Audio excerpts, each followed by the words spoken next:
बिस्मिल्लाहिर्रहमानिर्रहीम। O level Urdu syllabus B परचाए अव्वल का तीसरा और आखिरी सवाल ट्रांसलेशन यानी अंग्रेज़ी से उर्दू में तर्जमा करना। जैसा कि आमतौर पर समझा जाता है कि ट्रांसलेशन करना या तर्जमा किसी भी सूरत में करना थोड़ा सा मुश्किल काम होता है, क्योंकि इसके लिए तर्जमा करने वाले को दोनों ज़ुबानों पर अबूर होना चाहिए, यानी जो दिया गया पैराग्राफ है उस पर और जो उसने जिसमें तर्जमा करना है उस पर भी। और जो ओ लेवल के स्टूडेंट्स हैं उनको चूँकि उनका ज़रिया तालीम अंग्रेज़ी है और उर्दू में तर्जमा करना उनको के लिए इसलिए उसको दिया जाता है कि ये उनकी सलाहियत जांचने का बेहतरीन ज़रिया है।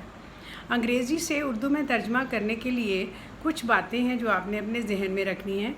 वो ये कि दिए गए पैराग्राफ को 2-3 बार बहुत अच्छी तरह से पढ़ें। पैराग्राफ को जुमलों में तकसीम कर लें। वो इसलिए कि पैराग्राफ जो है वो 20 नंबर का होता है और 20 ही सेंटेंस होते हैं और हर सेंटेंस का अपने बामुहावरा तर्जमा करना होता है एक पैराग्राफ की सूरत में। तो ऐसा करें कि पढ़ते वक्त मुश्किल अल्फाज जो होते हैं ना उनको आप अंडरलाइन कर लें और उनके मुतबादिल उर्दू में जो अल्फाज हैं वो ढूंढने की कोशिश करें और हर जुमले को 2 या 3 मरतबा पढ़ें और इस तरह पढ़ें कि बामुहावरा तर्जमा आप कर सकें। ये प्रैक्टिस से होता है और इसीलिए ये बातें आप अपने जहन में रखेंगे।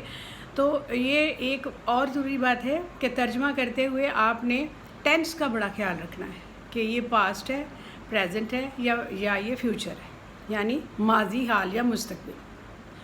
हमेशा ये बात जहन में रहे कि आपने अगर किसी तरह से कोई ऐसा लफ्ज़ आ गया है जिसका आपको उर्दू में तर्जमा नहीं मिल रहा या उसकी आपको ट्रांसलेशन नहीं आती, तो इसको बिल्कुल घबराने की ज़रूरत नहीं है, क्योंकि अक्सर पहले भी ये बच्चों को आ चुका है ये इस तरह से कि कोई लफ्ज़ नहीं उनको आता होता तो वो पूरी पैराग्राफ गौर से पढ़ते हैं, ध्यान से पढ़ते हैं, तो उनको थीम समझ आ जाता है और उस तरह से वो उसको असेस कर लेते हैं, उसको अख़ज़ कर लेते हैं और उसी तरह से उनका वो तर्जमा हो जाता है।